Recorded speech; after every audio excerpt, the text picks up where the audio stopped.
Hello friends, आज हमारे साथ हैं सौरभ पांडे जी, जो कि बीएचयू हॉस्टल में रहते हैं और यहीं पे अपनी नेट जेआरएफ की तैयारी स्टार्ट की है। इन्होंने पहले ही प्रयास में नेट जेआरएफ जो है क्लियर किया है। तो आइए हम इन्हीं से जानते हैं कि इन्होंने कैसे स्टडी स्टार्ट किया, कैसे इस परीक्षा में पहले ही प्रयास में सफलता प्राप्त की।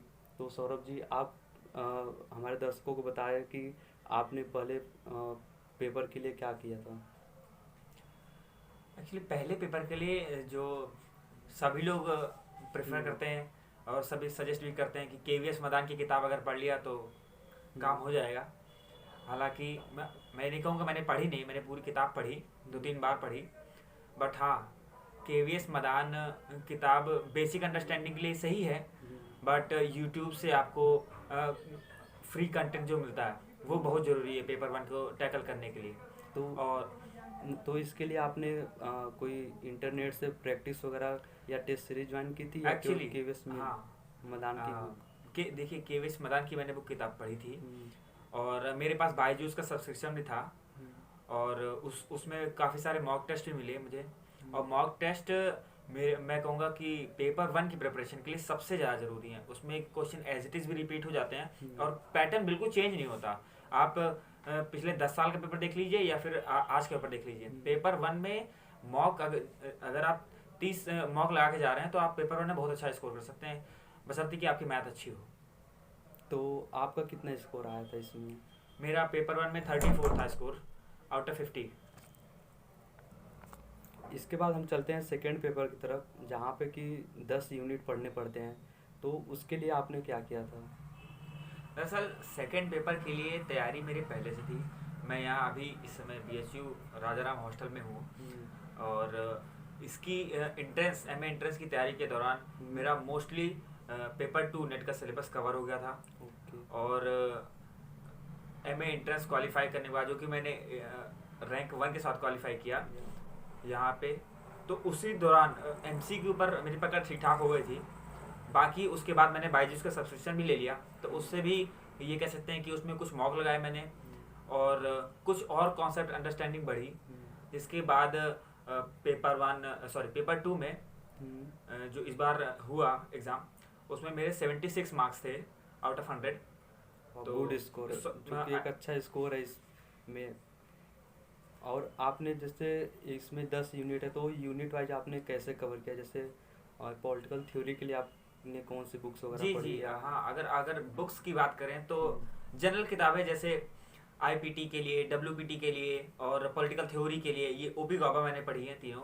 हम्म। और एक हिंदी में किताब आती है पॉलिटिकल इंडियन पॉलिटिकल थिंकर्स की, पुखराज जैन की। यस। वो भी बहुत अच्छी किताब मानी जाती है। उसमें काफ़ी अच्छे तरीके से फैक्ट वगैरह दे रखा है, हम्म। जो कि बहुत ही रिलेवेंट भी है। ओके। बाकी मैं कहूँगा इंटरनेशनल रिलेशंस के लिए मैंने कोई किताब नहीं पढ़ी। हम्म। या फिर कहें कंपेरेटिव पॉलिटिक्स के लिए कोई किताब नहीं पढ़ी, या फिर जो पढ़ी वो मैंने ऊपर सरसरी नज़र से देखी। तो मैं कहूँगा उसका कोई खास मतलब एग्ज़ाम में फ़र्क नहीं पड़ा। और पब्लिक एडमिनिस्ट्रेशन के लिए हाँ, मैंने ज़रूर लक्ष्मीकांत पढ़ी थी। और लक्ष्मीकांत से बेस्ट बुक पब्लिक एडमिनिस्ट्रेशन के लिए तो नहीं दिखी मुझे। या फिर यूनिट 7 के लिए लक्ष्मीकांत सब जानते हैं, सब पढ़ते हैं, तो मैंने पढ़ी। और कई बार पढ़ रखी थी मैंने लक्ष्मीकांत।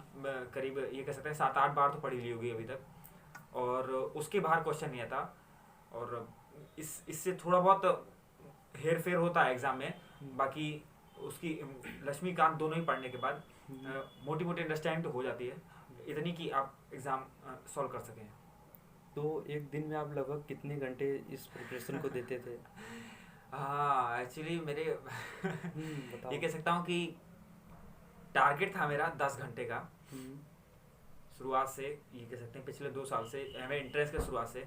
लेकिन हाँ, मैं ये भी कहूँगा, मैं ये कह सकते हैं कि 10 दिन किया, उसके बाद ब्रेक लिया, कभी कभी 5 दिन का, कभी कभी 1 दिन का, कभी कभी और भी ज़्यादा।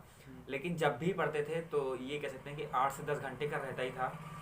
और फिर जैसे जैसे एग्ज़ाम नज़दीक आता था तो ये जो ब्रेक हो जाता था रूटीन, ये कम होता गया।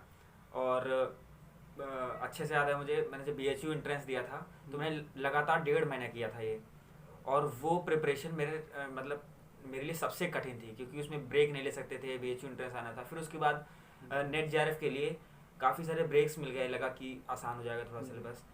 लेकिन फिर भी आखिरी टाइम पे ठीक ठाक मैंने कंसिस्टेंसी बनाए रखी और 8 से 10 घंटे रोज़ पढ़ लेता था मैं। ठीक है, तो अभी आपका आगे का क्या प्लान है? देखिए आगे अभी मुझे JNU एंट्रेंस देना है, JNU PhD एंट्रेंस। बाकी मेरा अल्टीमेट एम है कि मुझे असिस्टेंट प्रोफेसर बनना है और मैं उसके लिए तैयारी कर रहा हूँ। ठीक है, तो आपको असिस्टेंट प्रोफेसर बनने के लिए ढेर सारी शुभकामनाएं सौरभ जी। मैं ये कह रहा था कि जो कि मुझे शुरू में बोलना चाहिए था, मैं अपने दोस्त सौरभ को थैंक यू बोलना चाहूँगा कि उसने मुझे ये प्लेटफॉर्म दिया। और आप इस चैनल को लाइक और सब्सक्राइब करें और मुझे दोस्त पर विश्वास है कि ये इस तरह का कंटेंट लाता रहेगा और आप लोगों के लिए हेल्पफुल कंटेंट बनाने में ये तत्पर है। और बाकी आपको कोई क्यूरीज हों तो आप कमेंट करें, जहाँ तक हमसे और इससे हो सकेगा मैं आंसर देने की कोशिश करूँगा। Thank you very much.